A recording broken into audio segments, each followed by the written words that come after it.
रामविलास पासवान और कांशीराम को भारत रत्न देने की मांग। लोक जनशक्ति पार्टी रामविलास पूर्वांचल उत्तर प्रदेश के तत्वाधान में गुरुवार को रामलीला मैदान सुईचक गंगापुर में दलित चौपाल सामाजिक समरसता भोज एवं कार्यकर्ता जनसंवाद कार्यक्रम आयोजित किया गया। कार्यक्रम के मुख्य अतिथि पार्टी के प्रदेश अध्यक्ष राजीव पासी रहे। कार्यकर्ताओं को संबोधित करते हुए राजीव पासी ने कहा कि दलित चौपाल केवल बैठक नहीं बल्कि विचारों के आदान प्रदान और अधिकारों के प्रति जागरूकता का सशक्त मंच है। उन्होंने बाबा साहेब डॉक्टर भीमराव अंबेडकर के शिक्षित बनो, संगठित रहो और संघर्ष करो के संदेश को अपनाने का आह्वान किया। नाम और परिचय करें। प्रशांत श्रीवास्तव, प्रत्याशी सदस्य विधान परिषद, स्नातक वाराणसी। आज के पत्रकार वार्ता को लेकर क्या कहना है? आज हम लोग के नेता माननीय राजीव पासी जी हम लोग के गंगापुर में एक दलित चौपाल का आयोजन है जिसमें मुख्य अतिथि हैं, जिसका आयोजन आशीष पटेल जी द्वारा कराया जा रहा है जो हमारे जिलाध्यक्ष हैं। साथ में धनंजय दुबे जी हैं जो भदोही के से आए हुए हैं, प्रदेश संगठन मंत्री हमारे। इन लोगों के नेतृत्व में यहाँ पे चौपाल लगाया जाता है। चौपाल कार्यकर्ताओं के लिए क्या कहना चाहिए? किसी भी पार्टी का बेस कार्यकर्ता है और हमारे अध्यक्ष जी का जो स्वभाव है वह हर कार्यकर्ताओं को अपने बच्चे की तरह एकदम बिल्कुल दुलार प्यार के साथ रखते हैं।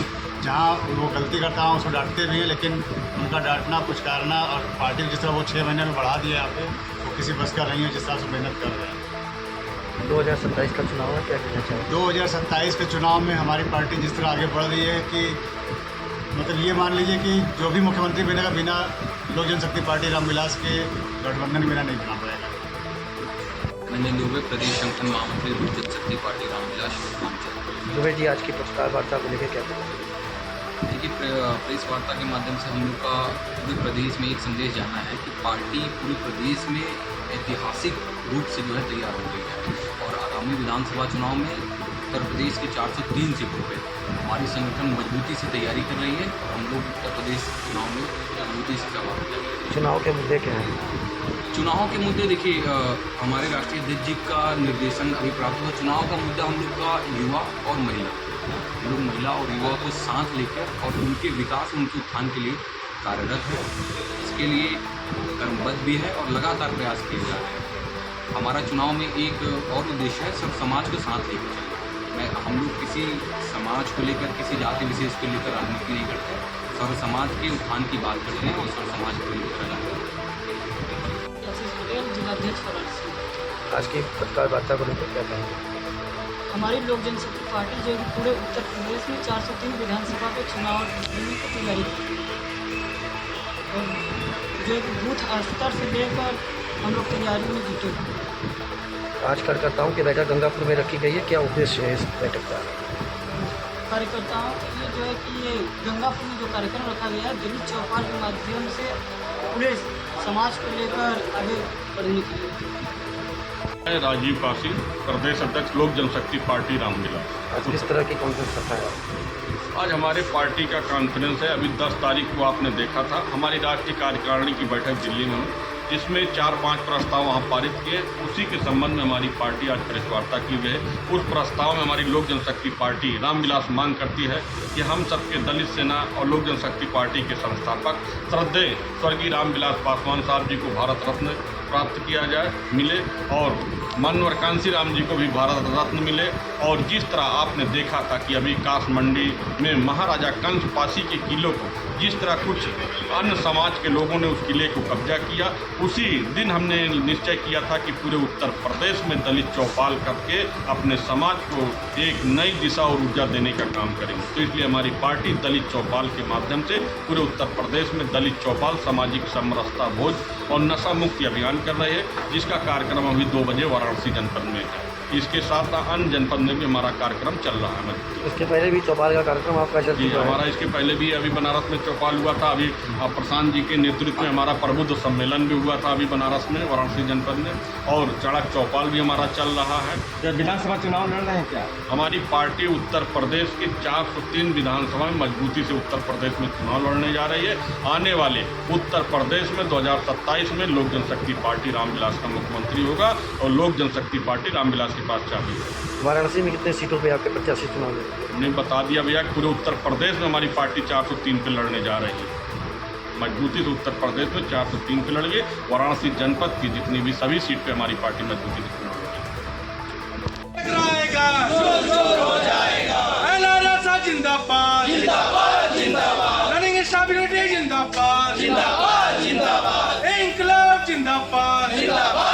वाराणसी में आज लोको रनिंग स्टाफ का विरोध प्रदर्शन। अखिल भारतीय लोको रनिंग स्टाफ एसोसिएशन की केंद्रीय कार्यकारिणी समिति के आह्वान पर गुरुवार को वाराणसी लॉबी के सामने सुबह 11 बजे से दोपहर 1 बजे तक विरोध प्रदर्शन किया जाएगा। संगठन की ओर से मंडल रेल प्रबंधक वाराणसी मंडल को भेजी गई सूचना में कहा गया कि प्रदर्शन रेलवे बोर्ड से संबंधित लंबित मांगों और स्थानीय समस्याओं को लेकर किया जाएगा। संगठन ने लोको रनिंग स्टाफ के कैडर रीस्ट्रक्चरिंग की मांग तत्काल पूरी करने, आउट स्टेशन के लिए जारी अपर्याप्त टाइप 2 विश्राम व्यवस्था को वापस लेकर न्यूनतम 8 घंटे का विश्राम सुनिश्चित करने की मांग उठाई है। हेडक्वार्टर वाराणसी है। आज हम लोग जो है ऑल इंडिया लोको रनिंग स्टाफ एसोसिएशन के बैनर तले रेल मंत्रालय और नए पे कमीशन के होने वाली विसंगतियों के संदर्भ में और अपनी समस्याओं को रेल प्रशासन के कान तक पहुंचाने के लिए ऑल इंडिया स्तर पर सभी लाभियों पर धरना पर बैठे हुए हैं। और हमारी विसंगति ये है कि जो पे कमीशन में हमारी मांगों को रिप्रेजेंट किया जाना है, जिस तरह से और लोगों के ग्रेड पे और पे स्ट्रक्चर में सुधार हो रहा है या उसको रिप्रेजेंट किया जा रहा है, हम लोग की उन बातों को नहीं रिप्रेजेंट किया गया या हम लोग को अपने रिप्रेजेंटेशन से, अपने एसोसिएशन से ऐसा लगता है कि हम लोग की बातों को अनसुना किया जाएगा। इसके विरोध में हम लोगों ने धरना दिया है और हमारी जानकारी और हमारे ज्ञान के हिसाब से और एक सामान्य नैसर्गिक न्याय के हिसाब से कि जिसका जिस तरह का रिस्पॉन्सिबिलिटी कार्य की प्रवृत्ति होती है उसको उस तरह का उसको मूल्य मिलना चाहिए। हमारे यहाँ हमारा असिस्टेंट लोको पायलट आता है, 1900 ग्रेड पे में आता है और हाईटेक आता है। अगले पे कमीशन में ऐसी स्थिति बना दी गई कि जो 1800 ग्रेड पे का आदमी है, सबसे लोवेस्ट आदमी जिसको हम ग्रुप बी एम्प्लॉय भी कहते हैं, उसको भी हमारे असिस्टेंट लोको पायलट के साथ मर्ज कर दिया गया। इससे हमारे असिस्टेंट लोको पायलटों की मानसिक स्थिति पर बहुत बुरा प्रभाव पड़ा है और पड़ने वाला है। चूँकि रनिंग स्टाफ एक बहुत ही सेंसिटिव कैटेगरी है और इसके दिमाग पर, स्ट्रेस पर थोड़ा सा भी फर्क पड़ने से भयंकर ट्रेन एक्सीडेंट हो सकता है। और आप समझ सकते हैं कि जिस मास कैटेगरी में 90% लोग अपने पे के लिए, स्ट्रक्चर के लिए और लोगों की तुलना में बिलो कैटेगरी में जाएं, लो लेवल पर जाएं, तो आप समझ सकते हैं कि उनके अंदर कितना असंतोष होगा और रेल संचालन को कैसा फर्क पड़ेगा। रनिंग स्टाफ की प्रमुख क्या क्या मांगे हैं? रनिंग स्टाफ की प्रमुख मांगे यही हैं कि हमारे पे स्ट्रक्चर को और लोगों से इक्वलाइज करने से पहले हमारे कार्य की प्रकृति, हमारे कार्य के मूल्यांकन को, हमारी ट्रेनिंग के, हमारे स्किल को एनालाइज किया जाए, मूल्यांकन किया जाए। उसके आधार पर हमें उसका पे स्ट्रक्चर दिया जाए, न कि एक सामान्य फार्मूले से हमारा किया जाए। क्योंकि हमारी कार्य की प्रवृत्ति अनिवन है। हमारे एक क्षण भी जो है हमारे साथ साथ हजारों यात्रियों के जान माल के लिए रेल की, देश की सुरक्षा और कहते हैं जान माल की हानि से संबंधित। आगे अगर मांगे आपकी नहीं मानी जाती तो क्या कदम होगा? हम अभी धरना प्रदर्शन शांतिपूर्ण ढंग से कर रहे हैं, गांधीवादी तरीके से कर रहे हैं। आशा है कि पूर्व की भांति जो हम लोगों ने अनुभव किया है कि प्रशासन के कान में जो भी बातें जाती है वो जरूर विचार करेगा और अगर इसके बाद अगर कुछ ऐसी व्यवस्था आती है तो जो भी उचित न्यायोचित संवैधानिक तरीका होगा, गांधीवादी तरीका होगा और जो भी तरीके होंगे उसको सब हम अख्तियार करेंगे। लेकिन प्रशासन को हम इसके विषय में पूरी सूचना और कोई हम ऐसा गैर जिम्मेवार काम नहीं करेंगे जिससे रेल की, राष्ट्र की क्षति हो। लेकिन अगर हमें मजबूर किया जाता है या ऐसी परिस्थितियाँ की जाती हैं तो हम इसकी गारंटी नहीं ले सकते, क्योंकि उन्माद और उत्साह एकाएक आता है, असंतुष्ट आदमी आंदोलन करता है। फिलहाल हमारा यही उद्देश्य है कि हमारी बातें, पूरी की पूरी बातें जो है प्रशासन के कान में जाए और हमारे प्रतिनिधियों से वार्ता के बाद हमारी मांग, हमारे रिप्रेजेंटेशन को वो सीरियसली लें। कितने की संख्या में रनिंग स्टाफ आज उपस्थित है? हमारी संख्या पूरे लॉबी में, इंडियन रेलवे में तकरीबन जहाँ तक हमारे पास उपलब्ध डाटा है 1 लाख के आसपास है। पहले हमने देखा था 40%, लेकिन अब चूँकि पोस्ट सरेंडर हुई है, रिटायर हुए हैं तो कुछ कम हुए हैं लोग। तो 40% लोग पूरे रेल कम्युनिटी के लोग रनिंग स्टाफ के हैं। आज कितने संख्या में लोग उपस्थित हैं? आज जितने लोग हैं उपस्थित हैं, हमारी 1/4 की संख्या होती है। चूँकि ट्रेन संचालन करना है तो सब लोग अपना समय छोड़ के ऑन ड्यूटी आकर के आए हुए हैं। अगर किसी एक परिसर में हमारा होता तो शायद 70% लोग होते, लेकिन ऐसा नहीं है कि लोग। आज धरना प्रदर्शन हुआ सारे लॉबी में, इंडियन रेलवे के सारे लॉबीज में धरना प्रदर्शन चल रहा है। हुआ आदर्श कुमार गुप्ता, मैं संगठन ऑल इंडिया लोको रनिंग स्टाफ एसोसिएशन का सहायक महासचिव। आज के प्रदर्शन को लेकर क्या कहना चाहिए? आज का प्रदर्शन का मूल कारण है कि कैडर रिस्ट्रक्शन की जो हमारी डिमांड है 2022 में रेलवे बोर्ड ने एक कमेटी बनाई थी कैडर रिस्ट्रक्चरिंग करने के लिए। पिछले 10-20 सालों में हमारी जो टेक्नोलॉजी इन्हेंसमेंट के कारण जो वर्कलोड बढ़ रहा है और लगातार वर्कलोड बढ़ते जा रहे हैं, हमारी जिम्मेदारियां बढ़ती जा रही हैं। ट्रेन संचालन के दौरान हम अधिक से अधिक इनपुट पे काम कर रहे हैं और हमारा रिएक्शन टाइम कम होता जा रहा है, जिसके बेस पे हम कैडर रिस्ट्रक्चरिंग के माध्यम से रेलवे बोर्ड से आग्रह कर रहे हैं कि असिस्टेंट लोको पायलट जो इनिशियल एंट्री हो रहा है उसको लेवल 6 दिया जाए, क्योंकि आप स्वयं इस चीज़ को महसूस कर रहे हैं। और सम्मानित अनिल काकोडकर जी के कमेटी के द्वारा भी ये रिकमेंडेशन किया गया था कि हमारी शैक्षिक योग्यता जो है न्यूनतम डिप्लोमा किया जाए और इसके बाद रेलवे से एक सेफ्टी कमेटी के द्वारा 2017 में इस अनुशंसा को पुनः दोहराया गया। और अभी पिछले दिनों माल्टेयर डिवीज़न में जो एक्सीडेंट हुआ उसमें सीआरएस साहब ने पुनः बोला कि इस पद को डिप्लोमा कर दिया जाए। और यदि हम रिक्रूटमेंट प्रोसेस को भी देखें तो इस समय रेलवे बोर्ड ने जो रिक्रूटमेंट प्रोसेस के अधीन आईटीआई के इस पद पर डिप्लोमा को आईटीआई के लियो में और बीटेक को डिप्लोमा के लियो में भर्ती कर रहा है। और प्रत्येक रिक्रूटमेंट प्रोसेस में आईटीआई की संख्या कम होते जा रही है और डिप्लोमा और बीटेक की संख्या बढ़ते जा रही है। यानी कि महत्व को, हायर एजुकेशन के महत्व को रेलवे बोर्ड समझ रहा है, वर्क चैलेंज को समझ रहा है, वो हमारे पे में रिफ्लेक्ट नहीं हो रहा है। इसलिए हम कैडर रिस्ट्रक्चरिंग के दौरान लेवल 6 की डिमांड एएलपी के लिए और loco pilot goods passenger mail जो कि 3 हमारे डिफरेंट ये फंक्शनल पोस्ट हैं, इसके लिए 3 डिफरेंट पे लेवल की डिमांड हम कर रहे हैं। और इस बात को हमने कमीशन के सामने रखा। आज किन्हीं ज्ञापन सौंपा गया? आज हमने सीआरबी साहब को आज हम मेल के थ्रू संगठन के द्वारा ये निर्देश दिया गया है कि ईमेल के द्वारा प्रत्येक भारतवर्ष की लाभियाँ सीआरबी महोदय के समक्ष अपनी ये डिमांड को रखेंगी और वो आज हम लोग करेंगे। काशी इंक्यूबेशन सेंटर का शुभारंभ, युवाओं के स्टार्टअप को मिलेगा नया मंच। काशी इंस्टीट्यूट ऑफ टेक्नोलॉजी में गुरुवार को काशी इंक्यूबेशन सेंटर का भव्य शुभारंभ हुआ। ये केंद्र काशी इंस्टीट्यूट ऑफ टेक्नोलॉजी और बनारस हिंदू विश्वविद्यालय के अटल इंक्यूबेशन सेंटर की संयुक्त पहल है। इसका उद्देश्य युवाओं के नवाचार और नए विचारों को स्टार्टअप एवं सफल व्यवसाय के रूप में विकसित करने के लिए आवश्यक संसाधन, प्रशिक्षण और मार्गदर्शन उपलब्ध कराना है। कार्यक्रम के मुख्य अतिथि बनारस हिंदू विश्वविद्यालय के कुलपति प्रोफेसर अजीत कुमार चतुर्वेदी ने कहा कि वर्तमान दौर नवाचार और उद्यमिता का है। काशी इंक्यूबेशन सेंटर युवाओं के नए विचारों को सफल व्यवसाय और स्टार्टअप में बदलने में महत्वपूर्ण भूमिका निभाएगा। इस अवसर पर डॉक्टर आशीष वाजपेयी और प्रोफेसर पीवी राजीव ने युवाओं को उचित मार्गदर्शन, तकनीकी संसाधन और प्रशिक्षण उपलब्ध कराने पर जोर दिया। रानी दुर्गावती विश्वविद्यालय प्रशासनिक भवन में जबरदस्त हंगामा और मारपीट। कुलगुरु प्रोफेसर राजेश वर्मा पर लगे न्यायालयीन मामलों के विरोध और कर्मचारी संघ के क्रमिक अनशन के समर्थन में पहुंचे छात्रों और कुलगुरु के करीबियों में तीखी झड़प, जमकर चले लात घुसे। विरोध प्रदर्शन के दौरान दोनों पक्षों में खुलेआम मारपीट, विश्वविद्यालय परिसर बना गालियों और नारेबाजी का अखाड़ा। घटना का वीडियो सोशल मीडिया पर तेजी से वायरल। कर्मचारियों द्वारा छात्रों पर हमला करने की बात आ रही सामने। हिंसा के बाद दोनों पक्ष सिविल लाइन थाने पहुंचे। पुलिस वायरल वीडियो के आधार पर मामले की गहनता से जांच में जुटी। आज दोपहर लगभग 12 बजे के करीब आरडीवीवी में कुलपति महोदय से एक सौजन्य भेंट करने गया। साथ में छात्र अंकुर जैन और अंकुर जैन की डिग्री का मामला 6 महीने से लंबे थे। आज तक उनको डिग्री नहीं मिल पाई, 20 चक्कर काट लिए। नमन शर्मा जो कि बीएसडब्ल्यू सेकेंड ईयर का स्टूडेंट है, उसकी आज तक परीक्षाएं फाइनल ईयर की नहीं हुई। अगस्त के माह में हम लोग खड़े हुए हैं। इस बात को लेकर मैं गया कि सर आज जो कुछ भी विश्वविद्यालय में हो रहा है छात्र विरोधी हो रहा है, छात्र को इसका भारी नुकसान हो रहा है। ये कहकर मैं वहाँ से कुलपति महोदय कक्ष से आया। लेकिन विगत कुछ दिनों से विश्वविद्यालय के प्रशासनिक भवन के पोर्च में कर्मचारियों का एक धरना प्रदर्शन उनकी जायज मांगों को लेकर चल रहा था। कुछ दिनों से कर्मचारी हमसे अपना समर्थन मांग रहे थे। फोन के माध्यम से उन्होंने काफी निवेदन करा, लेकिन चूंकि मैं उस समय विश्वविद्यालय में उपस्थित था, उन्होंने मुझे माइक देकर बोला कि आपको हमारे साथ सही के साथ खड़ा होना पड़ेगा। मैंने पूर्ण रूप से उनका समर्थन करा।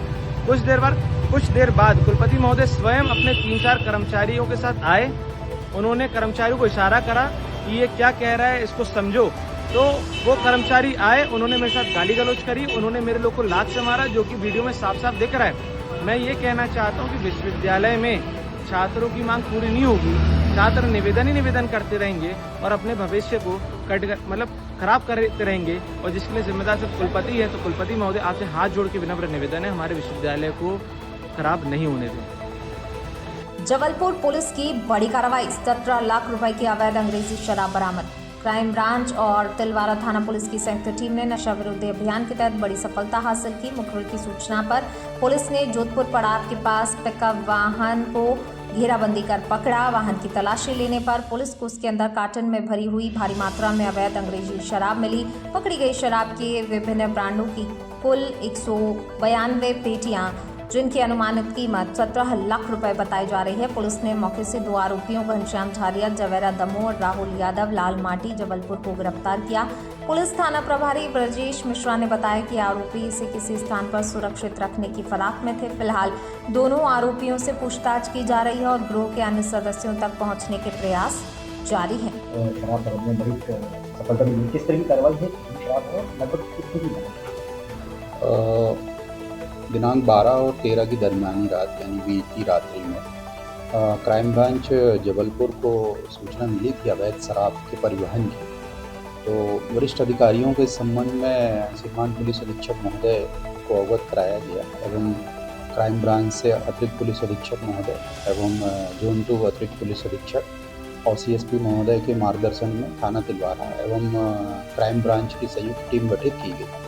और टीम के द्वारा जो मुखबिर सूचना स्थान है वहाँ पर जब रेड कार्रवाई की गई तो एक पिकअप वाहन जिसमें को देखा गया और पुलिस को देख करके भागने का प्रयास किया। घेराबंदी करके टीम के द्वारा इसको जोधपुर पड़ाव में हाईवे पर इसको पकड़ा गया और पकड़ के जब इसको चेक किया गया तो इसमें चालक के साथ एक अन्य लड़का बैठा हुआ था। पीछे डाला में पिकअप वाहन के जब खोल के देखा गया तो बड़ी मात्रा में अवैध शराब कार्टूनों में भरी हुई थी। जब शराब की गिनती की गई तो सारी अंग्रेजी शराब अलग अलग ब्रांड की कुल 192 पेटी, जिसमें 1713 लीटर शराब का होना पाया गया, जो कीमती करीबन 17 लाख रुपए की पुलिस के द्वारा इसमें जब्त की गई है। और जो पिकअप वाहन है इसका नंबर है MP20 ZQ 1873 तथा जो 2 आरोपी मिले हैं उसमें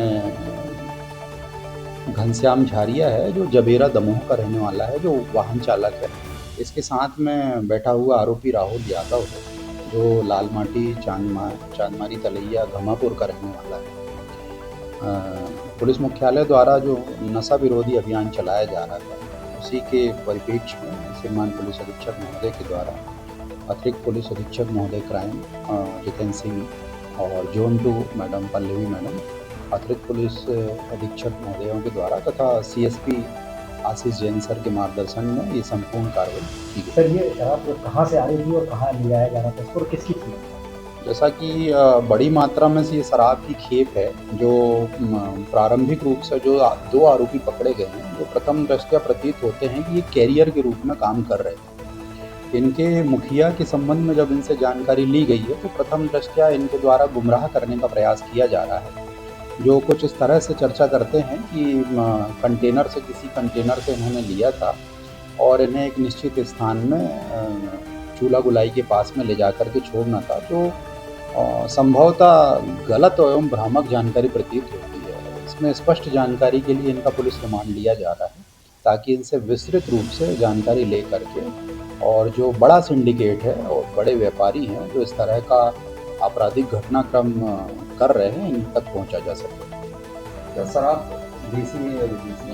सारी शराब अंग्रेजी है और करीब ये 192 पेटियों में 1713 लीटर और कीमती करीबन 17 लाख रुपए। ये गाड़ी मालिक कौन है? गाड़ी मालिक के संबंध में भी जानकारी जुटाई गई है प्रथम दृष्टया। अब इसमें जो जानकारियां तकनीकी रूप से आई हैं उनको फील्ड में वेरीफाई करना है और उस आधार पर हम विवेचना आगे बढ़ाएंगे। और इसमें जो सिंडिकेट है जो इस पूरा बड़ी मात्रा में अवैध शराब का संचालन कर रहा है, निश्चित रूप से वरिष्ठ अधिकारियों के मार्गदर्शन में हम उन तक पहुँचेंगे। अब आरोपियों की जो गिरफ्तार आरोपी हैं, एक जबेरा दमोह का रहने वाला है, एक चांदमारी तलैया का है। इनका पुराना बैकग्राउंड भी देखा जा रहा है और तमाम जानकारियाँ जुटाई जा रही हैं। व्यापारी रामकुमार पटवा के साथ 70,000 रुपए चोरी होने का मामला। मदन महल रेलवे स्टेशन के बाहर बनखेड़ी निवासी व्यापारी रामकुमार पटवा के साथ 70,000 रुपए चोरी होने का मामला सामने आया है। पीड़ित चूड़ी व्यापारी है और जबलपुर में दुकान का सामान खरीदने के लिए आए थे। रामकुमार पटवा के मुताबिक सुबह करीब 10:15 पर स्टेशन से बाहर निकलने पर एक बैटरी ऑटो चालक ने उन्हें अपने ऑटो में बैठाया। रास्ते में चालक ने कथित तौर पर उनकी जेब से 70,000 रुपए निकाल लिए और उन्हें रास्ते में छोड़कर फरार हो गया। घटना का पता चलने पर व्यापारी ने भागते हुए ऑटो चालक को देखा, लेकिन वह मौके से भाग निकला। इसके बाद पीड़ित ने मदन महल थाने पहुंचकर पुलिस को लिखित शिकायत दी और कार्रवाई की मांग की। पुलिस ने शिकायत के आधार पर जांच शुरू कर दी है। आसपास लगे सीसीटीवी कैमरों की फुटेज खंगाली जा रही है ताकि ऑटो चालक की पहचान की जा सके। पुलिस का कहना है जांच के बाद मामले में आगे की कार्रवाई की जाएगी। मेरे साथ मदन महल स्टेशन पर मैं उतरा, वहाँ से मुझे एक ऑटो वाले ने बिठाला और उसने मुझे थोड़े आगे आके मेरे जेब से 70,000 रुपये निकाले और मुझे वहीं छोड़ के भाग गया। आपको मालूम चला कि नहीं चला? मालूम चला था, मैं उसको देखा भी, लेकिन वो भाग गया ऑटो वाला। क्या नाम कुछ कहाँ का है? पुलिस में आए, थाने आए, क्या पड़े? ये मदन महल थाने में आया। कब से आए? मैं यहाँ पे 10:15 पे आया। अभी तक क्या सुनवाई हुई? अभी उन्होंने रिपोर्ट लिख ली है और सीसीटीवी चेक करने की बोला है। कितने पैसे थे आपके? 70,000 रुपये। क्या काम करते हैं आप? मैं चूड़ी का धंधा करता हूँ। यहाँ किस लिए आए? कहाँ से आए? सामान लेने आया। कहाँ से आए? बनखेड़ी। यहाँ पे मैं कोतवाली से सामान लेने जा रहा था। आपका नाम? रामकुमार। पूरा नाम?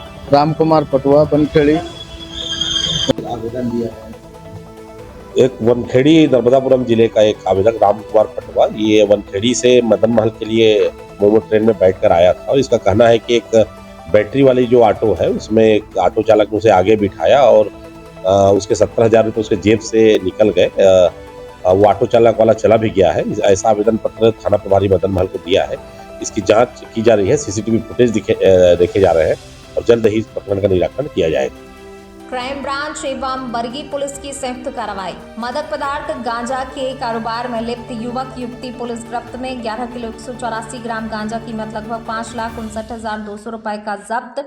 मामले की जानकारी देते हुए अतिरिक्त पुलिस अधीक्षक अंजना तिवारी ने बताया, क्राइम ब्रांच की टीम को विश्वसनीय मुखबिर से सूचना मिली। एक युवक व युवती बरगी बाईपास नेचर ढाबा के सामने खड़े हैं, जो अपने पास एक आकाश बायजूस लिखा नीले रंग का पिट्ठू बैग, एक नीले रंग का बैग लिए हैं जिसमें भारी मात्रा में अवैध रूप से शराब रखे हैं। सूचना पर क्राइम ब्रांच एवं थाना बरगी की टीम द्वारा मुखबिर के बताए स्थान पर दबिश दी गई। बरगी बाईपास नेचर ढाबा के सामने साइटी स्टॉल के पास दोनों संदेही युवक युवती बैग रखे खड़े दिखे, जिन्हें घेराबंदी कर पकड़ा गया। जिन्होंने पूछताछ पर अपना नाम संध्या सरूते, उम्र 19 वर्ष, निवासी ग्राम विक्रमपुर, रैयत थाना शाहपुर, जिला डिंडोरी, वर्तमान पता गणेश मंदिर के पास गोरखपुर, एवं हिमांशु बावरिया, उम्र 22 वर्ष, निवासी जयसवाल मोहल्ला गोरखपुर, वर्तमान पता सैनिक सोसाइटी शक्तिनगर गढ़ा बताया। जिन्हें सूचना से अवगत कराते हुए तलाशी लेने पर हिमांशु बावरिया के पास रखे नीले बैग और संध्या सरोते के कब्जे में रखे पिट्ठू बैग में 3-3 पैकेट में अवैध मादक पदार्थ गांजा रखा मिला।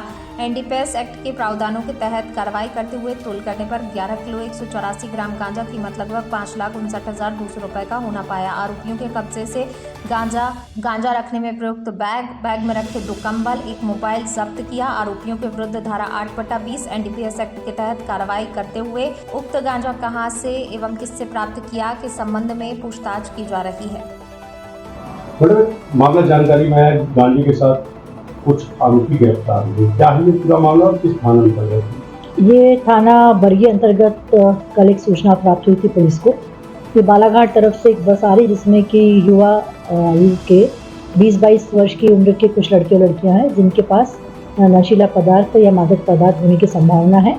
इस पर क्राइम और थाने बरगी की संयुक्त टीम के द्वारा बस को इंटरसेप्ट किया गया जो कि बालाघाट से आ रही थी और उस बस में से 2 व्यक्तियों को पकड़ा, इसमें एक महिला और एक पुरुष, और उनके पास से गांजा बरामद हुआ लगभग 11 किलो के आसपास। मैडम, इस गांजे की कीमत क्या है और आरोपियों का आपराधिक रिकॉर्ड में क्या इससे पहले भी इस तरह से गिरफ्तारी थी? इस संबंध में थाना बरगी पर इनसे मादक पदार्थों की जब्ती उपरांत अपराध पंजीबद्ध किया गया, विवेचना जारी है और ये पता लगाया जा रहा है कि वो कहाँ से लेकर आए थे और किसे सप्लाई करना था। गांजे की लगभग कीमत क्या? लगभग 5 से 6 लाख के मध्य इसकी कीमत आंकी। आरोपी कहाँ सप्लाई कर रहे थे और ये कहाँ के रहने वाले थे? इनका जो अभी प्राथमिक जानकारी मिली, इसमें आरोपी जबलपुर के गोरखपुर थाना क्षेत्र के रहने वाले हैं और इसमें से एक का नाम है संजय सरोते और उम्र लगभग 19 साल और हिमांशु बावरिया उम्र लगभग 22 साल है। इन दोनों को पकड़ा गया है और दोनों के पास से गांजे की जब्ती हुई है। BSNL ने ग्राहकों के लिए फ्रीडम 2.0 विशेष ऑफर लॉन्च किया।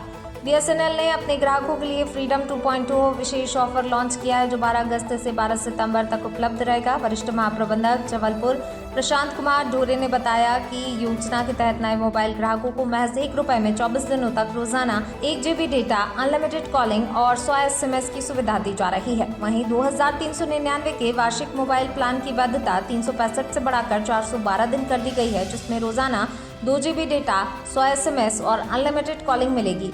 भारत फाइबर के 1199 वाले प्लान पर ₹88 की बचत के साथ ही 200 Mbps तक हाई स्पीड इंटरनेट, 5000 GB मासिक data, unlimited local STD calling और 27 OTT प्लेटफॉर्म की सुविधा मिलेगी। इसके अलावा BSNL मोबाइल ग्राहकों के लिए सेल्फ केयर ऐप पर टैंगो के जरिए मुफ्त टीवी मनोरंजन सेवा उपलब्ध करा रहा है। कंपनी ने रक्षा, आपदा प्रबंधन और दूर दराज क्षेत्रों के लिए सैटेलाइट फोन लॉन्च किया है जिसकी कीमत ₹1,12,200 है। BSNL का कहना है योजनाओं का उद्देश्य ग्राहकों को किफायती दरों पर बेहतर मोबाइल, इंटरनेट और मनोरंजन सेवाएं उपलब्ध कराना है।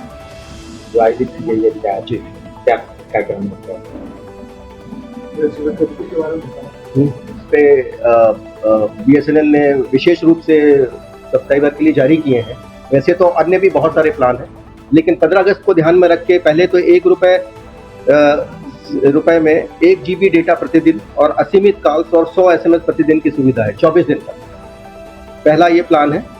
दूसरा जो 2399 का पुराना प्लान था जो 365 दिन की वैलिडिटी थी, वो अब 47 दिन बढ़ाकर 412 दिन कर दी गई। तो इसमें पुराने प्लान की तरह उसमें 2 GB प्रतिदिन, 100 SMS और अनलिमिटेड कॉलिंग उपलब्ध। तीसरा एक 1199 वाला प्लान था जो अभी ₹88 की बचत के साथ ₹1111 कर दिया गया है। और उसमें जो पुराने प्लान में जो भी सुविधाएं थी, 200 Mbps तक हाई स्पीड इंटरनेट मिलती थी, 5000 GB डेटा था और पूरे भारत में 24 घंटे अनलिमिटेड कॉल्स की सुविधा थी, वो सेम ज्यों के त्यों रहेगी। फिर एक निःशुल्क टीवी मनोरंजन सेवा जो चालू हुई है, जो आप BSNL सेल्फ केयर ऐप को डाउनलोड करके आप टीवी की सुविधा या OTT के जो भी अवेलेबल्स हैं वो आप फ्री में देख सकते हैं।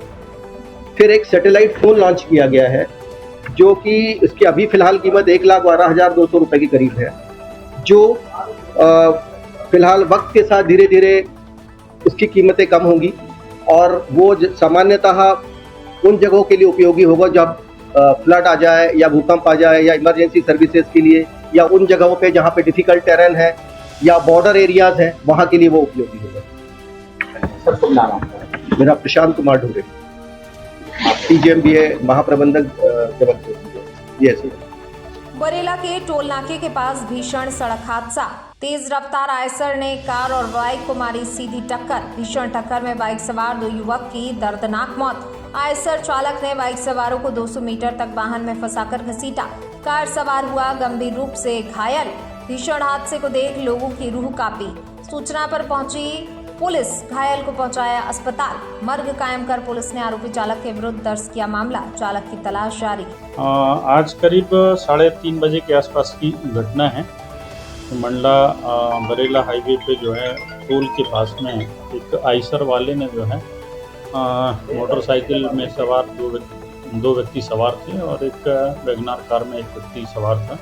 इनको ठोकर मारा है, टक्कर मारी है, जिससे जो मोटरसाइकिल सवार दोनों व्यक्तियों की मौके पर मृत्यु हो गई है और जो कार वाला है वो अभी घायल है, उसका उपचार किया जा रहा है और जो मृतक हैं वो भी उनकी पहचान की जा रही है, उनकी मोटरसाइकिल के नंबर के आधार पर सारी डिटेल। और जो आरोपी है वाहन है उसका पुलिस जो है सरगर्मी से तलाश कर रही है, उसको पीछा किया मंडला और आपके निवास को। 6.5 एकड़ जमीन और 1000 करोड़ का विवाद। जहांगीराबाद नवाब साहब की संपत्ति पर कोर्ट का बड़ा स्टे।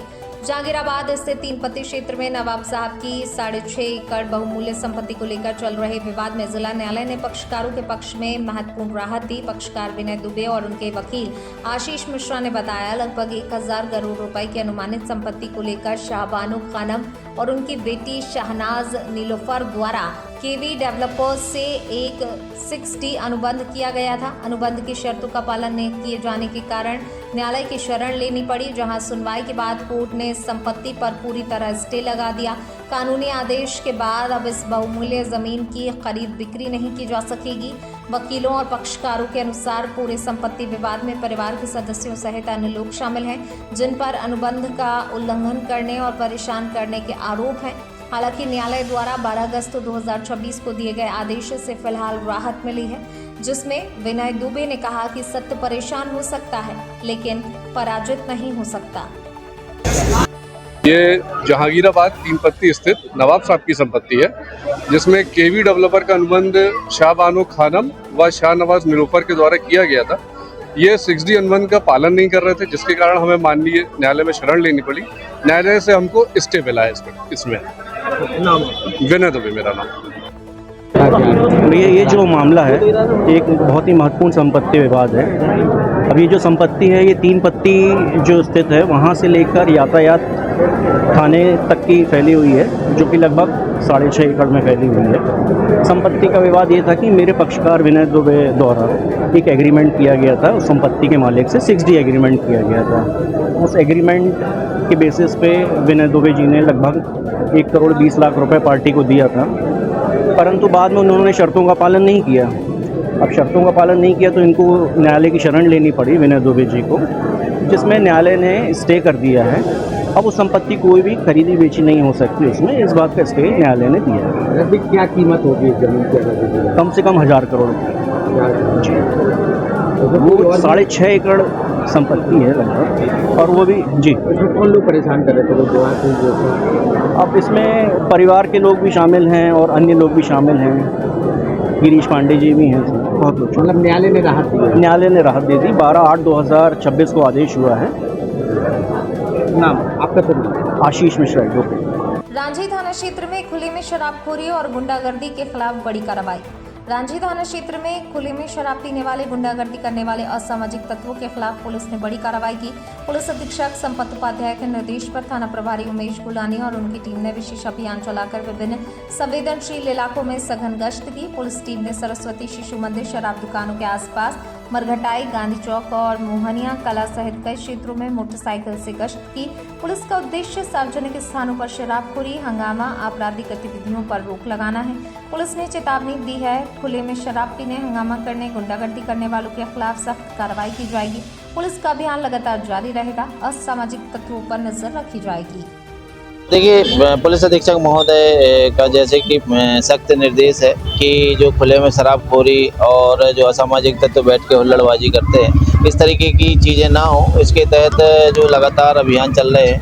आज हमने ऐसी जगहों पे जहाँ पे हमारे बड़े वाहन नहीं जा सकते हैं, आज मोटरसाइकिल गश्ती दल बना के और मैं स्वयं मोटरसाइकिलों में बैठ के और हमने भ्रमण किया है। इसमें सरस्वती शिशु मंदिर के आसपास शराबखोरी की शिकायतें थी, वहाँ पे हमने जो है उन तत्वों को भगाया है। इसके अलावा शराब दुकानों के आसपास अभियान चलाया है। मरघटाई जो कि बड़ा पत्थर है, वहाँ भी अंदर हम लोग घुस के देखे हैं। इसके अलावा गांधी चौक और मोहनिया कलारी के आसपास भी अभियान चलाया है। ये जो सख्त हमने लहजे में और लोगों को समझाइश भी दी है कि इस तरीके के खुले में कोई भी शराबखोरी ना करे, अन्यथा उन पर वैधानिक कार्रवाई की जाएगी।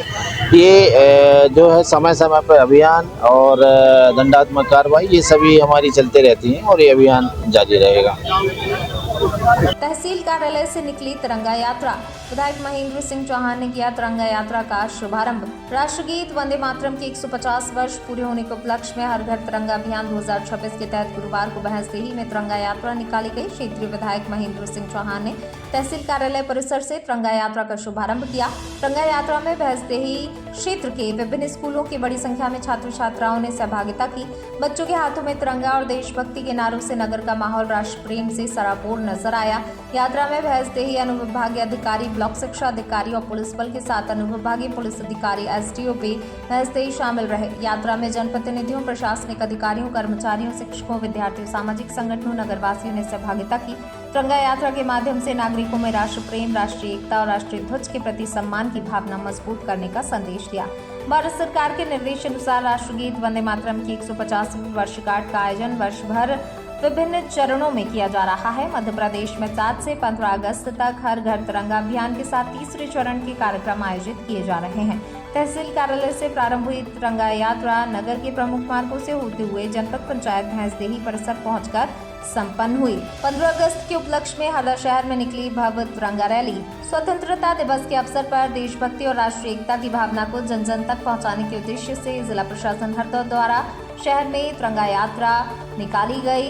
तिरंगा रैली में कलेक्टर, पुलिस अधीक्षक, अतिरिक्त कलेक्टर, एडीएम, अतिरिक्त पुलिस अधीक्षक, एएसपी, एसडीओपी, एसडीएम सहित जिला प्रशासन और पुलिस विभाग के अधिकारी कर्मचारियों ने उत्साहपूर्वक सहभागिता की। रैली में अधिकारियों और कर्मचारियों ने हाथों में तिरंगा लेकर देशभक्ति के संदेश के साथ शहर के विभिन्न प्रमुख चौक चौराहों और मार्गों से भ्रमण किया। रैली के दौरान देशभक्ति, राष्ट्रीय एकता, अखंडता का संदेश दिया गया। तिरंगा रैली के माध्यम से नागरिकों को स्वतंत्रता दिवस के महत्व से अवगत कराते हुए राष्ट्र के प्रति सम्मान, कर्तव्य, जिम्मेदारी की भावना को मजबूत करने का संदेश दिया। शास्त्री ब्रिज पर शराबियों की लगी क्लास। एडीएसपी आयुष जाखड़ ने लगवाई उठक बैठक। खुले में शराबखोरी और अवैध अहातों के खिलाफ पुलिस ने सख्त एक्शन लिया है। एसपी संपत उपाध्याय के निर्देश पर additional SP Ayush Jakhar, CSP Sonu Kurmi ने उमती थाना क्षेत्र शास्त्री ब्रिज क्षेत्र में कार्रवाई करते हुए खुले में शराब पी रहे लोगों की क्लास लगा दी।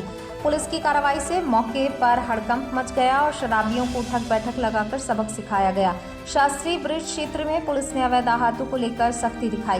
कार्रवाई के दौरान संदेश दिया गया, सार्वजनिक स्थानों पर शराबखोरी और नियमों की अनदेखी बर्दाश्त नहीं की जाएगी। आयुष जाखड़ के सख्त एक्शन के बाद शराबखोरी करने वालों में हड़कंप है और पुलिस का संदेश साफ है, शराबियों की खैर नहीं। देखिए, इसमें हम लोगों को कई दिनों से ये शिकायत मिल रही थी कि कई कलारियों पर साथ में उनके अनाधिकृत अहाते चल रहे हैं, जहां पर ये लोग शराब सर्व करते हैं और वहां से शराब पी करके लोगों ने कुछ गैरकानूनी गतिविधियां करी हैं, थोड़ा हुड़दंग मचाया है, बाहर निकल के न्यूसेंस किया है। तो इसको देखते हुए आज हम लोगों ने ब्लूम चौक और रसल चौक पर एक एक कलारी पर चेकिंग की। तो वहां पर हर एक कलारी के पास में करीब 25 से 30 लोग शराब पीते हुए पाए गए और साथ में कलारी के साथ उनका टाई अप इस प्रकार से पाया गया कि ये लोग कलारी से डायरेक्टली शराब पीते हैं। इन्होंने कुछ लोग कुकिंग के लिए हायर किए हुए, जहाँ से ये लोग खाने का सामान लेकर के और कलारी के ही प्रेमाइसेस में और ये शराब का सेवन कर रहे थे। तो इसके अंदर धारा 36 और धारा 34 के तहत कार्रवाई की जाएगी। बोर्ड लगे हैं सर, शराब अलग से बाहर लाने का कुछ अलग से? देखिए, ये 100 रुपये जुर्माना, ये कोई लीगल जुर्माना तो ये लोग नहीं लगा रहे हैं। ये इन्होंने अपने ही, ये बड़ा विचित्र है कि एक गैर कानूनी सिस्टम में इन्होंने अपने कानून बना रखे हैं। तो हालांकि ये दंडनीय तो नहीं है, लेकिन ये बड़ा विचित्र है।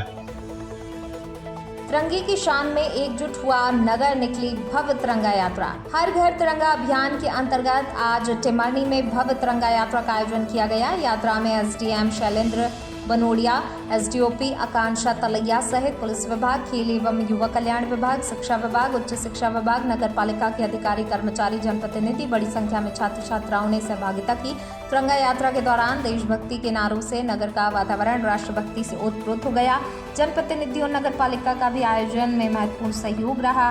ब्लॉक समन्वयक हिनाली ने बताया, हर घर तिरंगा अभियान के अंतर्गत आगामी दिवस तहसील परिसर में विभाजन विभीषिका दिवस मनाया जाएगा। इस अवसर पर देश के विभाजन के दौरान अपने प्राण गंवाने वाले लोगों की स्मृति में मौन रखा जाएगा। कार्यक्रम के दौरान उपस्थित सभी लोगों को हर घर तिरंगा अभियान के तहत अपने घर पर तिरंगा फहराने, राष्ट्र ध्वज के सम्मान को बनाए रखने की शपथ दिलाई गई। भारत माता की जय के नारों से गूंजा शहर।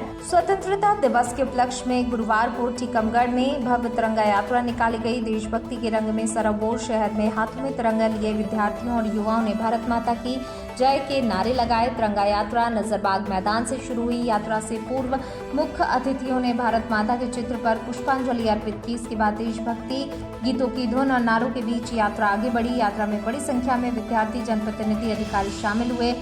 तिरंगा यात्रा कोतवाली चौराहा, सिंधी धर्मशाला चौराहा, लुकमान चौराहा, नजाई मंडी और अवस्थी चौराहा होते हुए गांधी चौराहे पर पहुंचकर संपन्न हुई।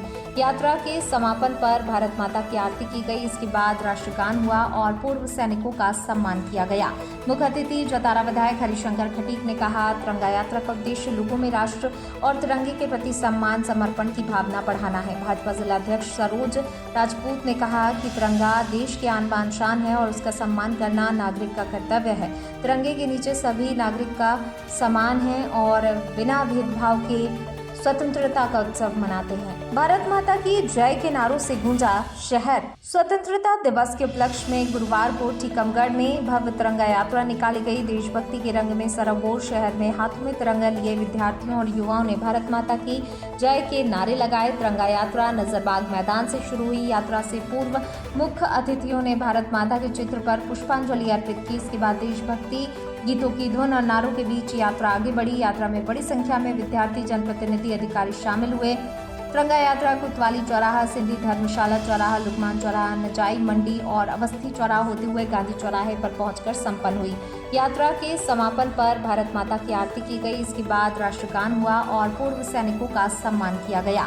मुख्य अतिथि जतारा विधायक हरिशंकर खटीक ने कहा, तिरंगा यात्रा का उद्देश्य लोगों में राष्ट्र और तिरंगे के प्रति सम्मान समर्पण की भावना बढ़ाना है। भाजपा जिला अध्यक्ष सरोज राजपूत ने कहा कि तिरंगा देश की आन बान शान है और उसका सम्मान करना नागरिक का कर्तव्य है। तिरंगे के नीचे सभी नागरिक का समान है और बिना भेदभाव के स्वतंत्रता का उत्सव मनाते हैं।